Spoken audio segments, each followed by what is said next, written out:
ஓம் ஸ்ரீ ராகவேந்திராய நமக. நேற்றைய உரையில் ஸ்ரீ ராகவேந்திரர் பிருந்தாவனத்திலானதுக்கு பிறகு 20ஆம் நூற்றாண்டில் நிகழ்த்திய அற்புதங்களை பார்த்து கொண்டிருந்தோம். அந்த சமயத்தில் துங்கபுத்ராவில் நீராடி கொண்டிருந்த பக்தர்கள் ஒருவர் அங்கிருக்கும் பாறைகளில் வழுக்கி துங்கபுத்ராவின் நதி வெள்ளத்தில் அடித்துச் செல்லப்பட்ட நிகழ்வுகளை பார்த்தோம். பக்தர்கள் எல்லாம் ராகவேந்திரா ராகவேந்திரா என்று கத்தினார்கள், ஓலமிட்டார்கள். அந்த நேரத்தில் ஸ்ரீமடத்தின் யானை குளிப்பதற்காக ஆற்றை நோக்கி சற்று தூரத்தில் வந்து கொண்டிருந்த நிகழ்வோடு நேற்றைய உரை முடித்தோம். பக்தர்களின் அலறலையும் ஆற்றில் ஒருவர் அடித்துச் செல்லப்படுவதையும் கண்ட அந்த யானை குதிரையை போன்று ஓடத் துவங்கியது.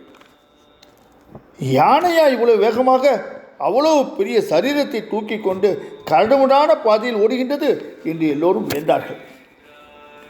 நீரோட்டத்தின் பக்கமே ஓடிய யானை திடீரென்று ஆற்றில் குதித்து தத்தளித்து கொண்டிருந்த பக்தரை தனது துதிக்கையால் தூக்கி கொண்டு நீரின் வேகத்தை சமாளித்து கரையேறி அந்த பக்தரின் உயிரை காப்பாற்றியது.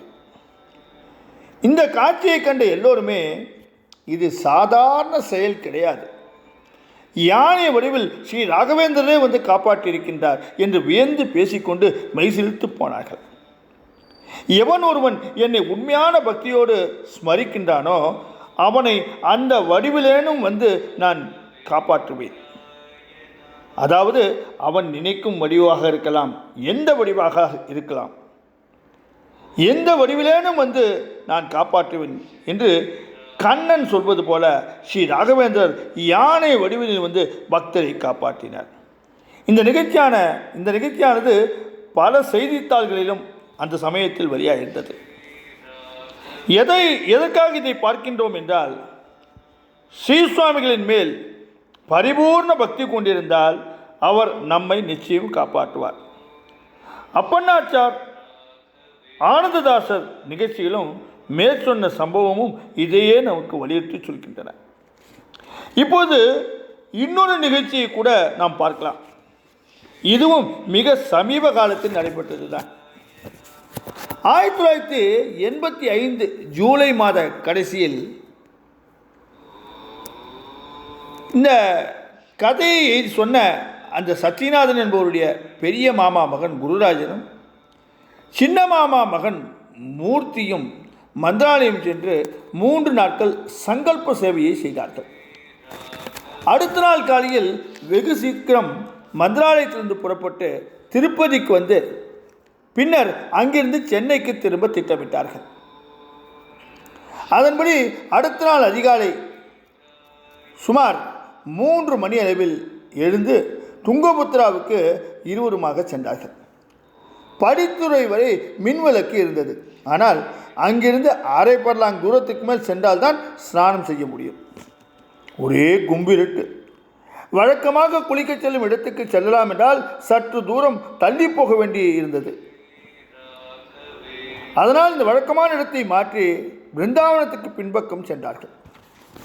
10 அடி தூரம் நடந்ததும் அவர்களுக்குள் லேசான பயம் கவ துவங்கியது. அடர்த்தியான இருளில் அடியெடுத்து வைக்கவே பயப்பட்டார்கள்.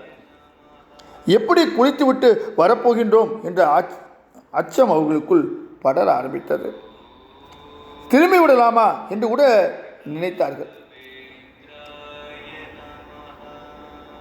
அப்போது ஆனால் அந்த இக்கட்டான நேரத்தில் அவர்களுக்கு முன் திடீரென்று, ஏனப்பா நீங்கள் ஸ்நானம்தானே செய்ய வேண்டும், நானும் ஸ்நானத்துக்கு தான் செல்கின்றேன், என் பின்னாலேயே வாருங்கள் என்ற குரலை கேட்டு திடுக்கிட்டு போனார்கள். ஏனென்றால் அவர்களுக்கு முன் யாரும் ஆற்றங்கரையில் நடக்கவில்லை.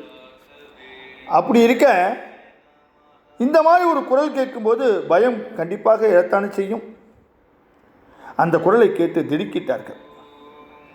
அவர்களுக்கு முன் யாரும் ஆற்றங்கரையில் நடக்கவில்லையே, அப்படி இருக்க தமக்கு முன்னே எப்படி அவர்கள் சென்றிருக்க முடியும், நம் மனதில் இருப்பது அவருக்கு எப்படி தெரிந்திருக்கும் என்று சிந்தனை வயப்பட்டார். இருளாக இருந்தமையால் அவரின் உருவமும் தென்படவில்லை. இப்படி இருக்கும்போது என் பின்னாலேயே வாருங்கள் என்று அவர் நடக்க அவரின் பின்னே இவர்களுக்காக ஒரு வெளிச்சத்தின் மூலமாக அவர் ஒரு டார்ச் லைட்டை போன்ற ஒரு ஒளியை பரப்பினார். அந்த வெளிச்சத்தில் தமக்கு முன்னே செல்பவர் சற்று வயதானவர் என்றும் காஷாய வஸ்திரம் முடித்திருக்கின்றார் என்றும் அவர்களால் யூகிக்க முடிந்தது. நீரை அடைந்ததும் நீங்கள் இங்கேயே குளியுங்கள் என்று சொல்லி அவர் ஆற்றினில் இறங்கத் துவங்கினார். இவர்கள் குளித்து குனிந்த போது அவர் நடு ஆற்றில் ஸ்நானம் செய்து கொண்டிருந்தார்.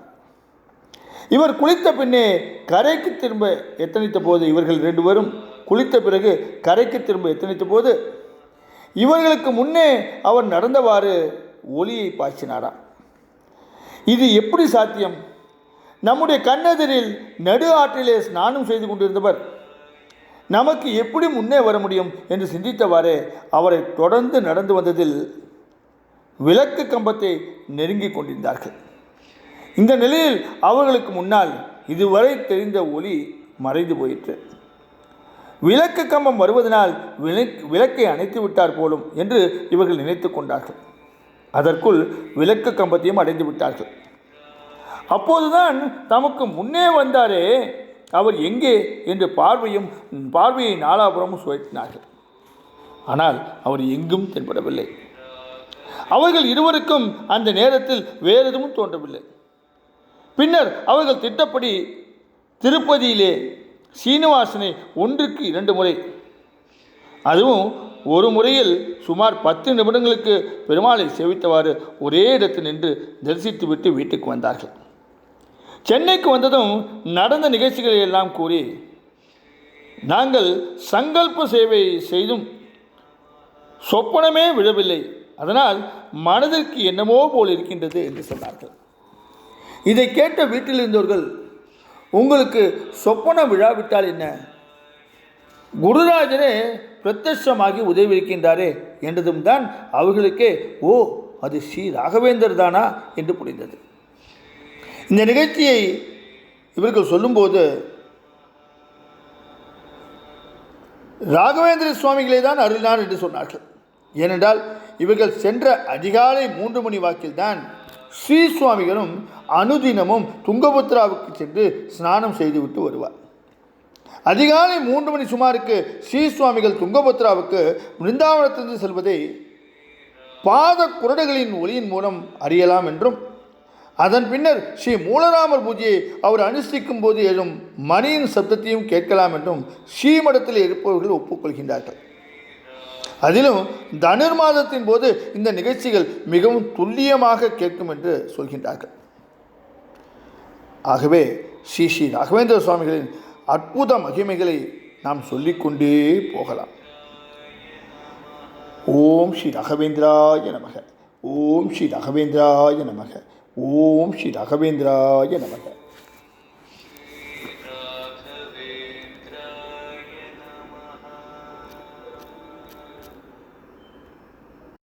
ஓம்